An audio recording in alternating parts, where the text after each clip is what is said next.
como na cadeia, a gente já conversou em outro episódio sobre a cadeia, mas eu queria que você falasse por que demora 3 horas para a quimioterapia voltar para o paciente? Porque eles ficam tão ansiosos, né, com aquelas...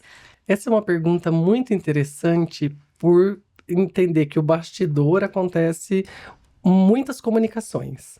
Então, o paciente, quando ele chega no ambulatório, ele abre a sua ficha e espera, ele passa geralmente para um atendimento médico, que dá uma olhada nos exames que ele já Ou na colheu. enfermagem, Aí sim. passa com a enfermagem e a enfermagem dá o apto.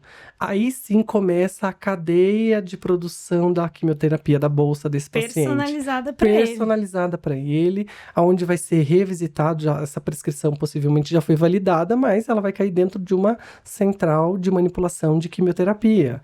Essa central assim, de só manipulação... reforçando esses aspectos que você colocou. Então, por exemplo, a gente prescreveu, e num cenário privado, principalmente, você tem que ter um tempo entre a prescrição, o convênio autorizar e o paciente fazer. Perfeito. Então, ele prescreveu. Daqui, vamos dizer, 15 dias, quando o paciente volta para efetivamente receber o tratamento, a gente tem que checar se o peso não mudou, se de repente é algum remédio que precisa ajustar para a função renal, Perfeito. ajustar a função renal. E, inclusive, se ele chegou num estado clínico bom, se de repente ele não chegou com uma infecção, se não chegou com a pressão Isso. ruim, que realmente ele não vai poder receber a medicação. E tirando a parte clínica, também se o paciente chegou. Porque vamos dizer, se você prepara todo o remédio, o paciente bate o carro, porventura, esquece alguma... E ele não chega efetivamente no hospital. Vai se perder aquele E tratamento. lembra que Perfeito. esses remédios hoje em dia são muito caros também, né? Então isso tudo inclui na... Isso tudo inclui dentro dessa jornada que a gente chama. E aí, voltando um pouquinho, quando o paciente ele chega, a bolsa de quimioterapia não vai estar pronta. Porque é personalizada, é para aquele paciente. Depois disso, tem as conferências, né? Novas conferências para ver se está certo dose, a via, a frequência, diluição.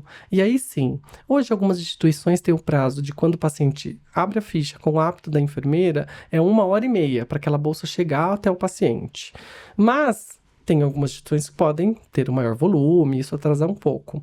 Mas hoje, quando a gente também fala do preparo, a gente tem que sempre pensar naquela bolsa que foi produzida e não foi administrada. Então, quando a gente permeia aí o ecossistema, né, da sustentabilidade ambiental, isso virou um resíduo.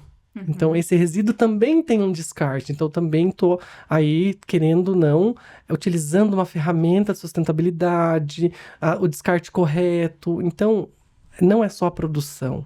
É como é a segurança pela ISO 14001, o processo sustentável, a destinação correta desse resíduo.